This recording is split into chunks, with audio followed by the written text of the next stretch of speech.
vou deixar na cruz tudo que passou, tudo que ficou pra trás. Olho pra você, corro pra você, o seu amor me chama. Sua morte ali na cruz, carregando a minha dor, você se expôs por mim. E hoje nós vamos falar sobre um assunto muito importante que Deus colocou assim no meu coração, tá bom? Tem uma conversa, um diálogo descontraído, né? Nada exaustivo, nada técnico, nada calculado. Como sempre, quando a gente vem aqui, eu evito muito ter algum script, alguma coisa onde a gente tenha primeiro ponto, segundo ponto, terceiro ponto, né? Algo sempre que a gente faz um vídeo é de forma descontraída, né? De forma alegre, né? Nada é fazer algo de forma casual, né? Sem aquelas técnicas, né? De filmagem, né? Algo de forma muito espontânea. E meditando hoje no dia, todos os dias nós devemos meditar, refletir, né? A gente vai no comércio, a gente vai na feira, né? A gente vai numa padaria, em um mercado, a gente observa, né, o convívio social, né? Eu creio que o Senhor Jesus Cristo, amados, ele era esse homem que observava, né? Ele observava aquelas pessoas que gostavam de se nomenclaturarem como doutores e gostavam de ser chamados de mestres. Ele observava que a psicologia é observar a psique, o estudo da vida, dos seus relacionamentos, né, dos seus desenvolvimentos cognitivos através de suas experiências empíricas, né? E Jesus, ele era aquele homem, ele ia na feira, ele observava esse convívio da vida humana. Ele teve que aprender a viver como homem, sendo Deus. O apóstolo Paulo, ele escreve em Filipenses capítulo 2 que ele, como um Deus, ele sendo Deus, ele não arvorou ser Deus, né? Mas ele desceu da sua glória engloriada, tomou o formato corpóreo de um homem, né? De um ser humano, o verbo, né? A palavra, o eterno que se fez carne, né? E habitou no meio de nós. Isso é o mistério da salvação, é o mistério da vida. Lá adiante, o escritor de Hebreus, né, ele nos diz que ele em tudo foi tentado, mas não teve pecado. Ele sabe entender nossas dores. Ele é o sumo sacerdote que passou pelas tentações, pelas tendências humanas, mas ele, como ninguém, sabe entender as nossas dores. Ele é o nosso sumo sacerdote, amados. Até mesmo porque ele é sumo sacerdote. Porque o apóstolo Pedro ele entendeu que nós somos sacerdotes reais, né? E quando você vai estudar a função do sacerdote, aí já é uma outra, já é um ponto, né, um ponto para você desenvolver a sua pesquisa. Se você observar, eu tenho tido uma conduta aqui neste canal de sempre estar trazendo novos elementos de pesquisa. Para mim não me é interessante apenas ensinar ou passar uma experiência de vida. Toda vez que eu venho aqui fazer um vídeo, eu falo muito do que é particular da minha experiência humana, daquilo que eu aprendi com erros e com acertos, aquilo que eu tenho tentado passar para os amados irmãos, né, inscritos no canal, aonde chega esse vídeo. Uma vez perguntaram a Isaac Newton como é que ele tinha conseguido chegar tão longe, né, nas suas descobertas sobre a física, né? E Isaac Newton ele deu uma resposta que desde a minha juventude, quando eu li a primeira vez esse texto, eu aprendi muito com isso. Ele disse, ele disse o seguinte, ele falou que ele conseguiu chegar longe porque ele subiu no ombros de gigantes. Isaac Newton, como você conseguiu alcançar tanto desenvolvimento, tantas pesquisas, tanto sucesso nas suas pesquisas? Ele disse, bem, se eu cheguei longe, é porque eu cheguei eu subi no ombro de gigantes. Quem eram esses gigantes, né? Que antecedeu nas pesquisas da física a Isaac Newton? Né? Quem foram esses homens? Qual o contexto? Antes de Isaac Newton, houve outros homens que pesquisaram. Né? Por exemplo, Galileu Galilei deixou algo, aí veio Copérnico, veio os homens, cada um dando sequência, né? Laplace e grandes outros astrônomos. Na física, da mesma forma, né? Você vê aí Albert Einstein com toda a sua teoria da lei da gravidade, né? E tantas outras, buraco de minhoca, buraco negro, e você vê depois Anthony Hopkins dando sequência, né? A toda a pesquisa de Albert Einstein. Né? Por exemplo, eu tenho um exemplo, eu tenho uma pesquisa, né? E essa pesquisa eu comecei a pesquisar com 20 anos de idade. Hoje eu estou com um exemplo, com 70 anos. Então eu tenho 40 anos de pesquisa, eu deixo aqui anotado. Um outro jovem com 20 anos que pega essa pesquisa, ele já tem quantos anos de bônus? Ou seja, ele pegou uma pesquisa de 40 anos, ele não vai começar do zero. Por exemplo, o legado, os nossos pais, os negros, que vieram do Golfo de Benin, eles vieram para o Brasil sem eira e nem beira. Quando a princesa Isabel assinou a Lei Áurea e disse, estão todos livres, eles não tiveram FGTS, eles não tiveram PIS, PASEB, eles não tiveram direito a se aposentar. Muitos deles com 70, 60 anos, alguns que já tinham nascido na lei do sexagenário, né? A lei do ventre livre, mas mesmo assim penando, porque a sociedade ainda hoje é racista. Você vê os movimentos racistas aí que tem nos Estados Unidos, a morte de negros, né? Porque o racismo não é só com o negro. Né? Existe aí o cigano, né? Existe aí a perseguição aos judeus, aos hebreus, né? Aos homossexuais. Né? Existe toda uma sociedade, toda uma conduta, né? As pessoas que... Cada um tem suas escolhas, né? E tem o direito de ser o que quiser ser, cada um dará conta, né? No dia do juízo. A gente vê o racismo, né? Vemos a falta de tolerância, né? Com a escolha alheia, a escolha do outro, que é livre para fazer suas escolhas e colher as consequências de sua escolha. Né? Muitas pessoas, meus queridos, elas condenam Hitler, condena Idi Amin, condena grandes ditadores da humanidade, né? Mas elas às vezes são mini ditadoras. Né? Existem os ditadores a nível mundial, porque teve poder para isso, para abranger a sua ditadura, não é verdade? E existem outros que são ditadores de proporções menores, porque esse poder não lhe foi dado. Ele é ditador em casa, com a sua esposa, é ditador com seus filhos, é ditador em um setor do trabalho, se ele é responsável pelo almoxarifado, ele é ditador, ele é intolerante. Mas isso está dentro de todo homem. O homem não trabalhado, o ser que não foi desenvolvido o seu lado espiritual. E reina a barbarie desse homem caído, né? Dessa conduta, dessa tendência carnal. O velho homem. Então, na verdade, se você for observar, todo homem ele é um ditador por natureza. Ele é um controlador por natureza. A diferença está em se encontrar com Cristo Jesus, certo? Mortificar as obras da carne, essas tendências, né, que sorbejam, né, que evoluem do nosso ser, e fazer essa natureza morrer, que é o ego, o ser egocêntrico, né, que nasceu ali no coração de Satanás, né, de Eiel, né, porque Lúcifer é uma tradução errônea de Jerônimo, é Eiel, o nome, né, da estrela alva caída, né? E esse ser egoístico, egocêntrico, que nasceu ali no coração desse ser e que abrange aos homens através da queda de Adão. O homem é esse ser e muitas vezes nós somos egoístas na nossa forma por não ter esse trabalhar espiritual.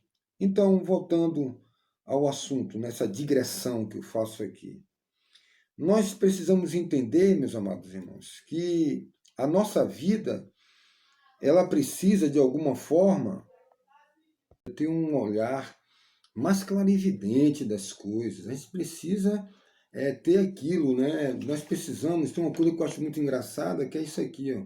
Acho que nós precisamos, todos nós precisamos ter isso aqui em nossa vida, ó. Não sei se vai dar para ver aí, um ponto de interrogação, né? Nós deveríamos ter um ponto de interrogação na nossa vida, né? Todos nós deveríamos ter, né? Um ponto de interrogação, né?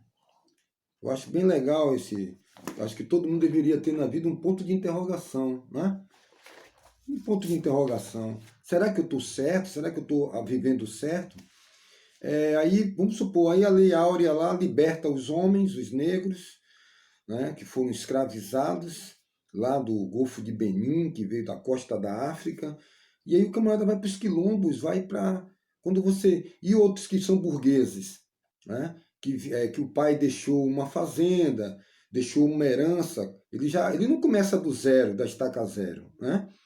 Então, quando você vê uma pessoa dessa ascender do nada, é depois de 3, 4, 5 gerações, um deixando uma babinha para o outro pegar ali, e tem alguns que não sabem aproveitar, né? Então, voltando ao nosso assunto, muitas vezes as pessoas condenam o outro, né, e não se dá conta que a essência está dentro dela, de menores proporções, que essa essência ela não alarga as fronteiras, porque é-lhe dado de forma comedida um universo pequeno, dentro de sua cidade. Se ele é um líder dentro da cidade, um político, né, e ele tem poderes, um prefeito, né, um deputado federal, um senador, conforme a esfera de poder que ele tem, ele vai exacerbar o que está dentro dele. Se ele não é um homem polido, ele é um ditador intolerante, ele vai implantar esse sistema conforme o poder que ele tem. Um promotor, um juiz, um desembargador, seja o que ele for, ele vai agir conforme o que tem dentro dele, né? Nós vemos o mundo conforme o nosso olhar, nossa cosmovisão, conforme as nossas experiências empíricas. A gente quer achar que todo mundo pensa como a gente. O filósofo ele já dizia, cada cabeça é o seu mundo. A gente tem uma cosmovisão conforme o nosso poder, né, de emergir, né, a emersão, né, emergir para imergir. É preciso a emersão para a imersão, né? Eu preciso de emergir para emergir para emergir. Preciso descer para poder subir, né? E é isso que é o batismo, se a gente não neutraliza esse velho homem com toda a sua essência. E às vezes tem um ditado que você quer conhecer o homem, dê poder a ele, né? Esse é o grande debate da filosofia, né, da sociologia, do estudo do homem, né? Darcy Ribeiro ele dizia que todo oprimido ele tem sede do poder, né? Porque quando o oprimido está no poder, ele quer ser o opressor. Você já analisou isso? Que uma pessoa que é oprimida, depois que ela está no poder, ela passa a ser o opressor. Essa é a natureza do homem. E a única solução é o Senhor Jesus Cristo. Mas eu quero falar sobre outros assuntos, né? É que um assunto vai puxando outro assunto. Eu não pretendo fazer um vídeo comprido. E eu gostaria de falar. Então Jesus, ele era esse homem, né? Ele ficava ali na feira, ele passava no seu trabalho, no dia a dia, ele estava antenado com as coisas, com as dificuldades do seu povo, vendo a questão geopolítica, a questão histórica, né? Ele era um observador nato. Você pode analisar que todo o ensino metodológico de Jesus, toda a metodologia de Jesus, não é um ensino científico, é um ensino de alta profundidade espiritual, mas ele dicotimiza esse ensino, trazendo clarividência diante de nossa realidade.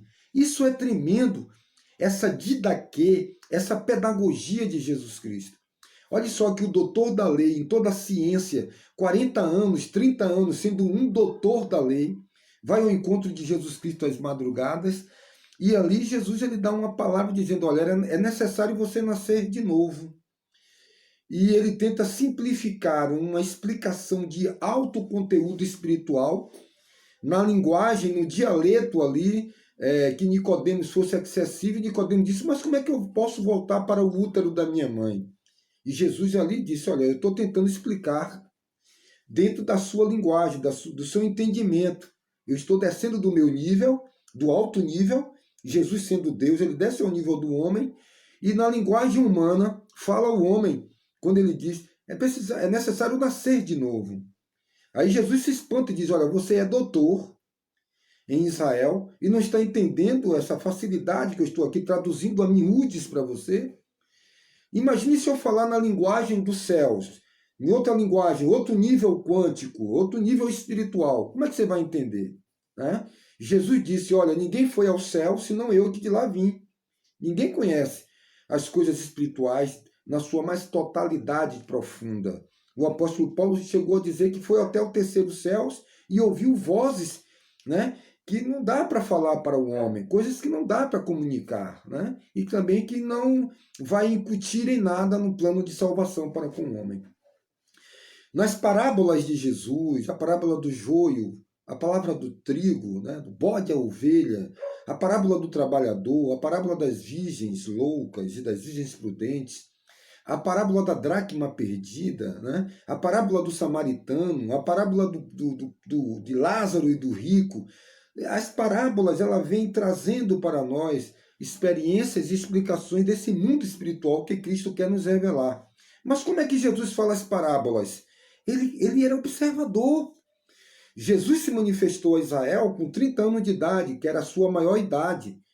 Lembra quando Jesus curou o cego de nascença e que as autoridades queriam prender o pai e a mãe daquele cego?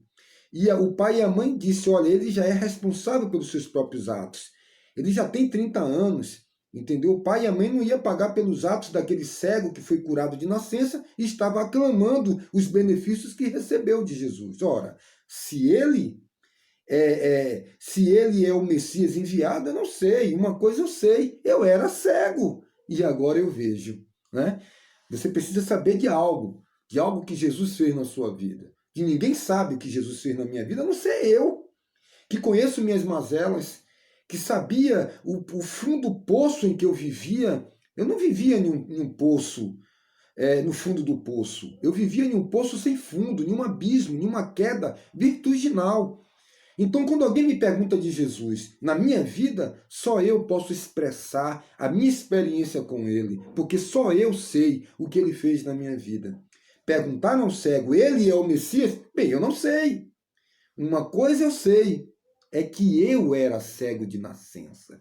Você precisa saber o que você era, o que Jesus fez por você. Como eu sempre faço aqui nos vídeos, eu não quero tratar nenhum dos meus inscritos no canal, nenhum daqueles que me assistem, como pessoas acéfalas. Eu sempre deixo uma pontinha para que você pegue o fio da meada e você possa pesquisar, você possa desenvolver a sua experiência empírica, a sua experiência, o seu contato com Deus de forma transcendente, e que você possa pegar, né, alguns pontos. Observe que eu sempre estou saindo de um assunto, entrando em um outro assunto, fazendo uma digressão, para que você, meu querido, possa pegar alguns pontos desses e fazer sua própria pesquisa. Para mim não é interessante chegar aqui e lhe dar algo, certo? E você abraçar esse algo, mas que não é a sua experiência particular.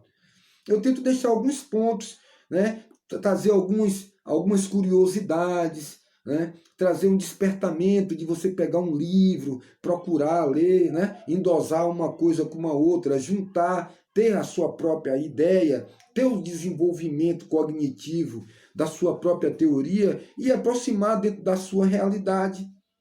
Jesus, ele era esse homem, né? Que ele observava, irmãos, olha, quem ama, o amor, no amor não há ódio. Se você consegue odiar uma pessoa que você disse que amava algum tempo atrás, agora agora eu não amo mais, eu odeio. Não era amor. O amor não suspeita mal. O amor acredita em tudo, né? Jesus, ele não desconfiava. Ele sabia que Judas roubava. Ele orou 12 horas de relógio, 1 hora por cada discípulo. Escolheu 12 homens. A Escritura diz que Jesus sabia desde o início quem era Judas. mas nunca tratou Judas em detrimento a outra pessoa, né? Quantos de nós amamos as pessoas por aparência? Ah, eu gosto daquele porque é bonito, porque tem um carro, pode me servir. Amanhã, se eu ficar doente, eu trato bem aquele vizinho da esquina porque a casa dele é boa, posso precisar desse homem, ele tem uma arma, ele é uma autoridade, mas aquele que mora no barraco, eu nunca preciso. A sociedade tem essa pirâmide social, nós somos essas pessoas. Nós precisamos nos libertar dessas intolerâncias, dessas coisas que foram agregadas pela sociedade. Você perde um botão e aí você fica em casa procurando um botão. Não é um botão de 1 centavo. Você foi ensinado a não perder nada. Seu time tem que ganhar. E seu time, quando ganha, o outro perde. Alguém tem que ficar infeliz para que você seja feliz. Alguém pode ser feliz, mas não mais do que você. E nós estamos sendo ensinados nesse tropel, nessa vida atropelante dessa sociedade que impõe os seus valores, impõe a sua moda, inverno, verão, outono, né? A moda do perfume, a moda do carro, o carro do ano, e você vai ficando a todo momento tentando cumprir o método, cumprir a meta dessa sociedade, os scripts dessa sociedade. Você se torna um robô dessa sociedade. E você não vive, você não imprime o seu caráter, você vive uma outra coisa que não é você. Jesus, ele conhecia todos esses pegames, todas essas situações da vida, essas amarras da vida. E ele tentava, né, desarticular, acionar. Né? O que eu pretendo fazer aqui é acionar os dispositivos dos seus pontos de interrogações. Se é isso, eu aciono o dispositivo, eu aperto a tecla do seu ponto de interrogação. É isso realmente? Isso que é a verdade? Essa religião? Esse ponto filosófico? Essa teoria? E trazer uma verdade única, né? Levar você ao raciocínio.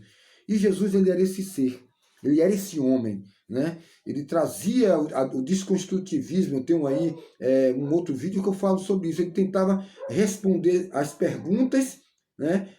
Dando resposta com outras perguntas para desconstruir já algo que já existia dentro do homem, uma conduta, um pensamento, uma filosofia, uma teologia, né? E aí ele lançava sempre injetando conceitos e pensamentos para que o homem pudesse se autoquestionar e se refletir.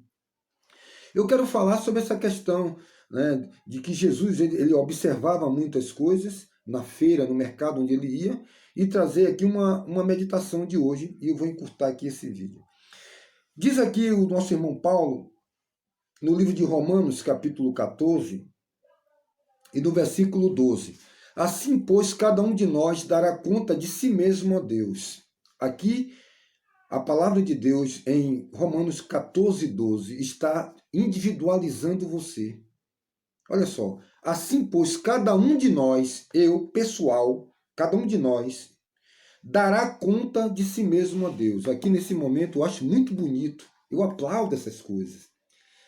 Aqui, a palavra de Deus, ele te individualiza. Certo? Como é essa individualidade? Respeitar a sua conduta, respeitar que a sua leitura ótica, né? Quando você faz aqui o reconhecimento da íris dos olhos na nova tecnologia, ninguém tem uma íris igual a ninguém na face da Terra. 7 bilhões de habitantes, ninguém tem impressão digital igual a ninguém. Nós temos as características, por exemplo, ninguém tem 3 olhos. Quais são as características do ser humano? 2 orelhas, 2 olhos. Quando alguém nasce com um olho só, aí é uma anomalia genética. Uma criança que nasce com 2 cabeças coladas, crianças siameses, uma anomalia genética. Mas as nossas características normais são 2 olhos, 2 orifícios nas narinas, uma boca, 2 ouvidos, cabelo, mão, né? A pessoa que nasce com 6 dedos, né? Dedalítico, né? Me parece que tem um nomezinho na ciência, nasce com uma anomalia genética. Você entende? Nós temos nossas características, nós somos seres individual, certo? Não é como um carro da Volkswagen que é feito em série, né? Existe 1 milhão de Fusca, tudo é um igual para o outro, né? Só existe um Paulo, um João, um José, né? Eu posso encontrar alguém, né, que é meu sósia. Ô fulano, né?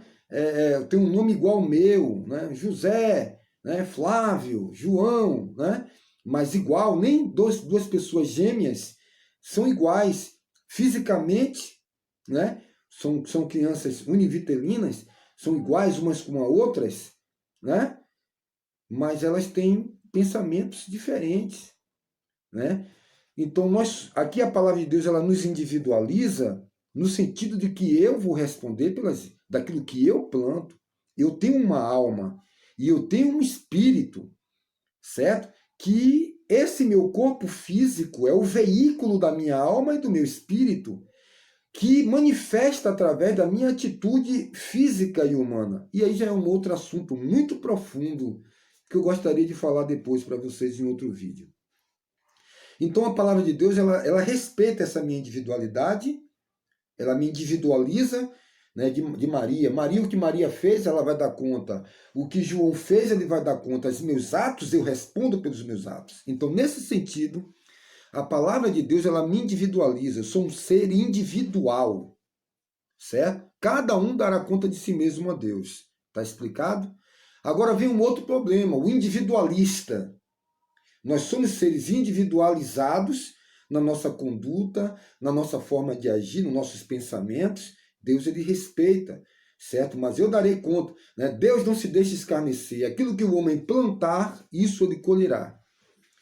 Porém, Deus não quer que eu seja individualista. Deus criou o homem, botou no jardim do Éden para ele viver em comunidade. Não existe a palavra meu possessivo. No Evangelho, em Cristo, na nova criatura, existe o nosso. Todos viviam em comum. Não tinha a palavra meu, possessivo. Existia o nosso. Nós somos individual na nossa prestação de conta para com Deus, na nossa conduta como ser individual, com minhas particularidades. Mas Deus me criou, me colocou no mundo para que eu fosse um canal de bênção para o outro.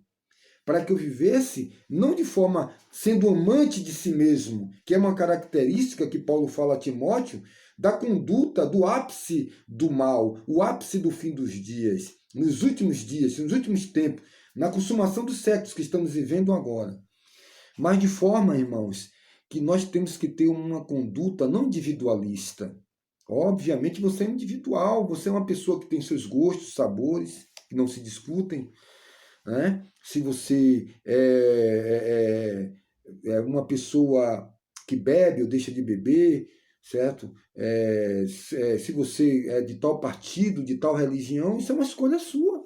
Você é um ser que vai responder pelos seus atos, pela sua conduta, mas não para ser um ser individualista.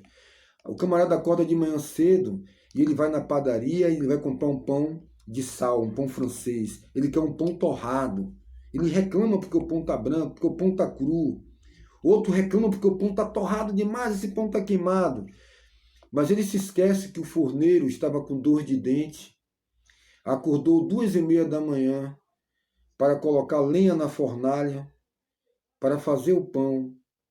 Né? E ali aquele homem muitas vezes está tão chateado porque brigou em casa e ele descarrega naquele pão toda uma energia negativa, uma egrégora. E aí já é assunto, já é um ponto para um outro assunto. Quando você cozinha com amor, a comida vai ficar gostosa. Mas quando você está num restaurante, a comida é feita para vender, para lucro, aquela comida não tem sabor. Mas quando você faz com amor, com carinho, pensando que aquela comida não é o valor do restaurante que o cara vai pagar, mas é que vai alimentar uma vida. Ainda que é um restaurante, você come e fala, mas que comida deliciosa. A cozinheira vai dizer, é o que eu faço com amor. Não faz pensando no dinheiro, no capital. Entendeu?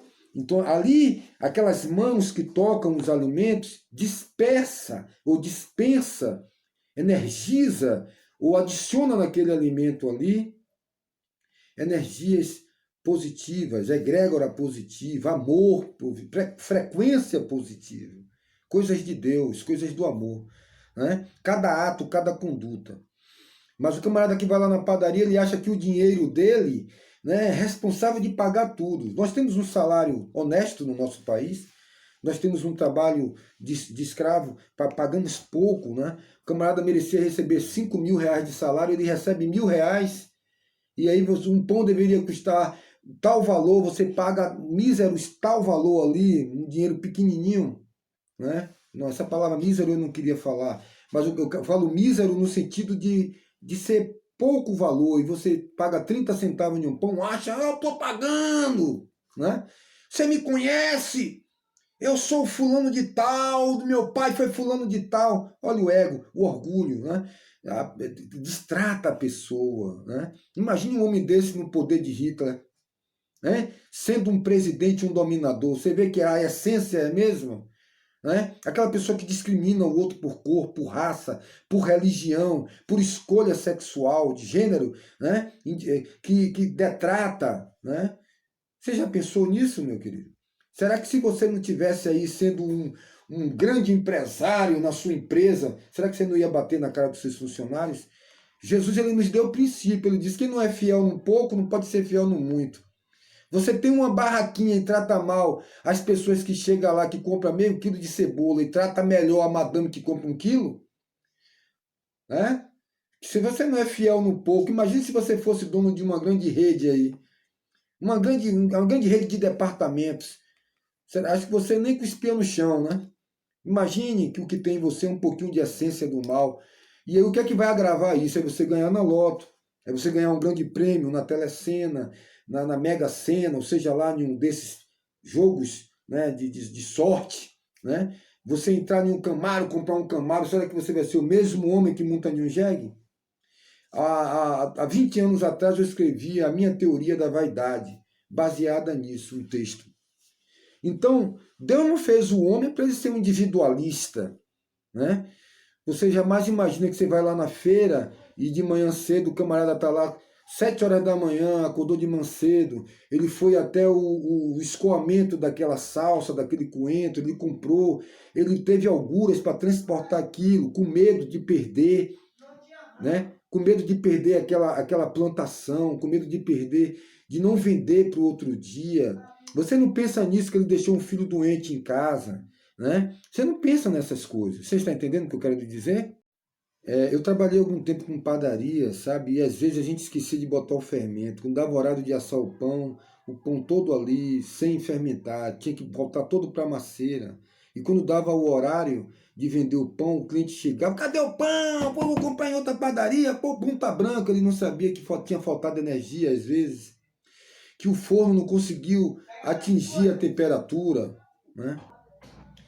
Que ele não tinha conseguido atingir a temperatura de 170, 180 graus para assar o pão francês, né? Você entra dentro do Uber ali, você reclama, pô, como tá caro, mas você não sabe quanto custa a gasolina, que o camarada paga R$5,80 no litro de gasolina para tirar R$2, R$3 de lucro. Né? O taxista que está ali no dia a dia, cheio de problemas, de débito para pagar, e você entra ali num carro carregado, só você tem problema, só você tem boleto bancário, só você que faltou o gás em pleno meio-dia, na hora de fritar o ovo. Só você que chegou em casa e tá tudo escuro e a mulher diz, a Coelba chegou aí e cortou a energia. E você pensou que tinha pagado, quando vai lá na pasta, oh meu Deus, deixei, me esqueci, eu achei que já tinha pago, e peguei o dinheiro, gastei em outra coisa. Achei até que o dinheiro tinha rendido. Só você tem problema.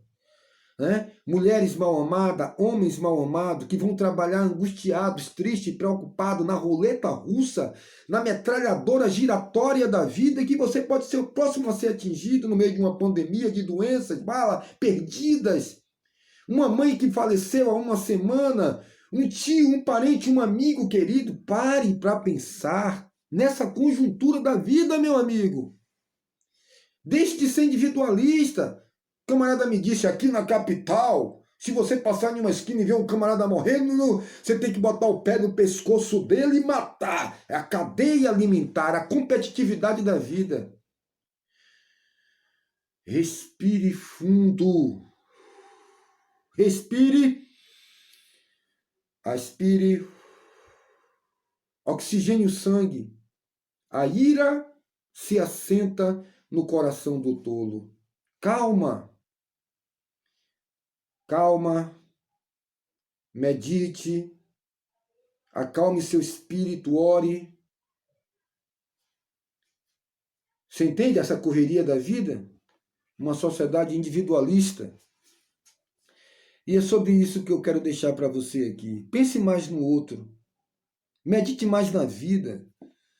sabe? Hoje eu não vou no aniversário de fulano, ele nem vai sentir minha falta. O cara tá lá fazendo bolo, chocolate, pensando em você. E aí você fica com a autopiedade. Eu não presto, eu não sirvo para nada, eu vou fazer o que lá? No outro dia seu amigo te vê, poxa, pai, senti sua falta, fiz aquela pizza de palmito que você gosta, você não foi. Pessoas que vivem para si, pessoas que vivem para si, não estão preocupadas com o outro. Elas não estão nem aí para ninguém. A pessoa vai lá comprar mercadoria, ele bota ali, tá, obrigado. Dê 1 quilo de carne, por favor. Tá pagando, eu estou vendendo, né? Pede um cliente aqui, por mim, compra onde você quiser. E quando a doença chega, a dor chega, aí vem todo tipo de pensamento na consciência pesada. Nós podemos ser melhores. Cada um dará conta de si mesmo a Deus, mas Deus, ele te individualiza como ser humano, João, um RG, CPF, seu próprio seu reconhecimento, né, da impressão digital, da íris dos olhos, certo? Alguém disse, todos os corações batem, tum, tum, tum, mas nenhum coração bate na mesma frequência, tá bom? Pensa nisso. Nós temos aí 7 bilhões de corações no mundo, ou mais. Todos estão batendo, tum, tum, tum, mas nenhum bate igual. Tum, tum, tum, tum, tum, tum, tum. O outro, tum, tum, tum, tum. O outro, tum, tum. Diastoles e astoles. As duas batidas. Contração, né? Bate, solta. Força centrífuga, né? E força centrífuga. Todos ali batendo. Tá? Você está entendendo? É a grande física da vida. Ame mais, olhe nos olhos, atenda a todo mundo, seja atencioso. Não seja uma pessoa individualista, não fure a fila, tenha princípios. Né? Não suborne pessoas. Vou lhe dar 10 reais aqui, você guarda minha ficha lá. E o outro que estava desde 3 horas da manhã, em pé, na chuva, você acha justo? Você tem tido senso de justiça na vida, meu irmão? Né? Que o mal que eu não quero para mim, eu não devo desejar para o outro. Faça a lei de ouro, e eu quero encerrar aqui, para que você não seja mais um individualista. A lei de ouro, Jesus disse, faça com o outro o que você gostaria que o outro fizesse com você. Ô, fulano, você veio aqui em casa? Rapaz, tá frio à noite, né? Fiz um mingau de milho e trouxe para você. Ô, rapaz, você não existe. Você gostaria que alguém fizesse isso com você? Ô, fulano, tá indo no aniversário ali? Rapaz, eu ia passando na loja ali, comprei um sapato, pensei em você. Rapaz, eu tô sem sapato. Eu vi que você calçava 41, 42, mas se for mais ou menos, tá aqui a nota fiscal, você vai e troca. Você entende o que eu estou lhe dizendo, meu irmão? Se cada um buscar o que é do outro, né? Você casou para fazer o outro feliz ou para se locupletar em uma sociedade subserviente? O mundo pode ser melhor, tá certo?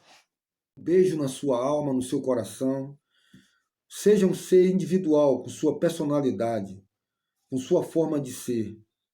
Respeite o outro nas suas particularidades e nas suas escolhas. Cada um responde pelos seus atos. Mas eu lhe deixo um conselho. Não seja individualista. Não individualize as pessoas. Não seja individualista. Pense nisso. E a sociedade, tomando por ponto de início aquilo que Jesus disse, essa é a lei de ouro. Essa é a lei do profeta. Faça com o outro o que você gostaria que o outro fizesse com você. Palmas para Jesus. Que coisa linda. Não só admire como um quadro em um museu. Não só admire como uma estátua, um quadro pintado por Van Gogh, ou por Picasso, ou por Paul Cézanne. Não. Não admire só aquela montanha. Admire não. Pratique. Saia da vida contemplativa de achar lindo as palavras de Jesus. Seja praticante delas. O mundo será melhor. Sua vida será melhor. Um grande abraço e compartilha, despeça essa semente através das redes sociais para outros corações. Um grande abraço. Espírito Santo, nós proclamamos aqui que pagaremos o preço de sermos um só coração do Senhor. E por mais que as trevas militem e nos tentem separar, com os nossos olhos em Cristo unidos iremos andar. E por mais que as trevas militem e nos tentem separar, com os nossos olhos em Cristo unidos iremos andar. Unidos iremos andar. Unidos iremos andar.